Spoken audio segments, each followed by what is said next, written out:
This is my younger brother Paul and I as children. When he was just 1.5 years old, he was diagnosed with severe autism. When my parents told me he might never be able to speak, ever since then I've tried to find different ways to communicate with him. Now the current rate of diagnosis in the US is 1 in 68, which is about 3.5 million people. And about 25% of these individuals are nonverbal. When Paul was diagnosed in '91, the rate was 1 in 5,000. And when my mother tried to find more information on autism, this was actually the first book she found. Now, some of my earliest memories of Paul receiving therapy are through what's known as picture exchange communication, or PECS. And this is part of a broader field known as augmentative and alternative communication, or AAC. This is not a new field. It's been around for quite a while. These are some of the earliest known AAC devices. The most important one here is the F. Hall Rowe Communication Board, which was really the foundation for the communication applications we see today. This board is from the 1920s. That just gives you an idea how long this field has been around. This is a vocabulary book for picture exchange communication. It's limited, but it gives people the ability to construct thoughts or sentences, usually through the help of a therapist, and stick them to a board. Now, this approach was basically implemented into technology as the technology advanced, but it was put into devices like this that were big, bulky, and expensive.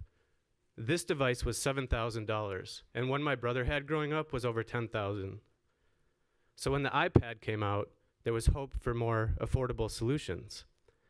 But it actually went from thousands of dollars to hundreds, and I felt there was still room for improvement there.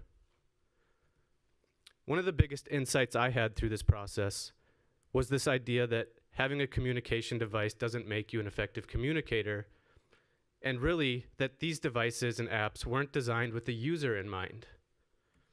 And this quote is from a user of these devices. This is a nonverbal autistic woman named Amanda Baggs.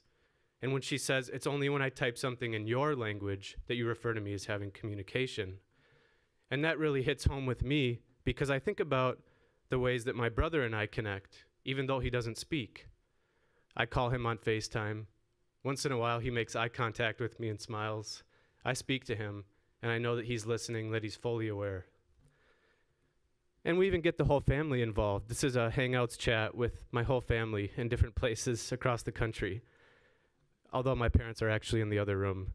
But just by putting the iPad in front of Paul, he feels empowered and a part of the conversation. And you can see the joy in his face here. That's why I created Assist. Assist is a free web-based platform that involves the whole family by creating a collaborative communication experience. And over the past 2 years, I've conducted research with autistic individuals, family members, caretakers, a variety of therapists, as well as assistive technology experts. So let's jump into the app and see how it works. This is actually from the autistic individual's perspective. So one thing to note here is that it uses an adaptive UI, meaning that based on what you select, it will only show you appropriate next things. Instead of having 100 icons out at once, it guides somebody through a path of communication. It also gives them quick access to answer yes or no questions, as well as phrases. So in Paul's case, he's always saying, "I want to eat cookies." So within one tap, he can just speak that out loud through his app. So let's see what it looks like from my perspective. Since this is web-based, I can log in from any device anywhere. And I can send Paul a message. And what's cool is that it will actually translate to the icons and symbols that he uses every day in his app into his language.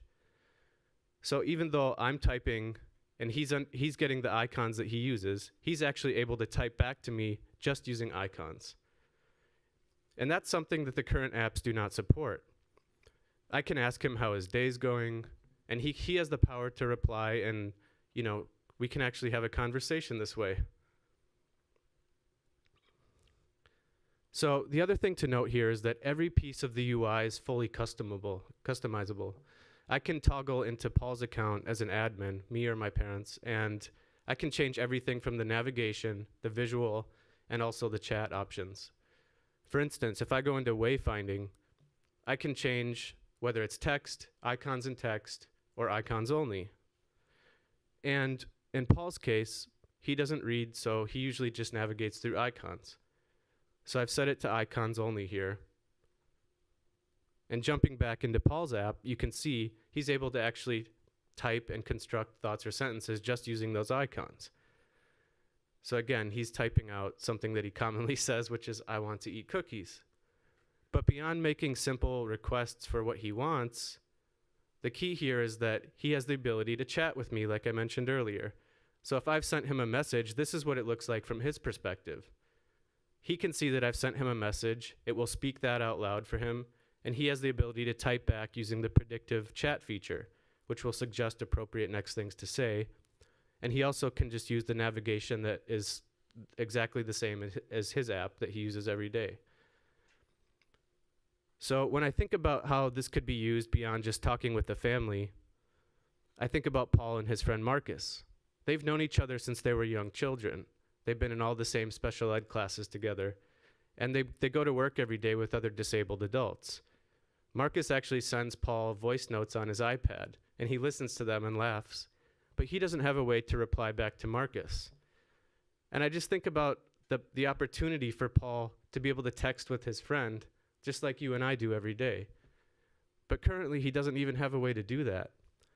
And just by giving him that ability, it will empower Paul and make him a greater member of his own community because he's participating in it. And that's really powerful. Now, for the past 2 years, I've been researching this topic, and last year I started Designing for Autism, an organization to bring designers together from different disciplines who are interested or working in this field to share knowledge and insights. And I'd like to open this up to the community because you can't just put out an app like this into the world and walk away from it. There's a social responsibility that comes with creating an AAC app. And there's more work to be done, more research to do. And I feel like if we collaborate and make this a community effort, that it could be even better. So if you're interested in collaborating on this project, please get in touch. Thank you.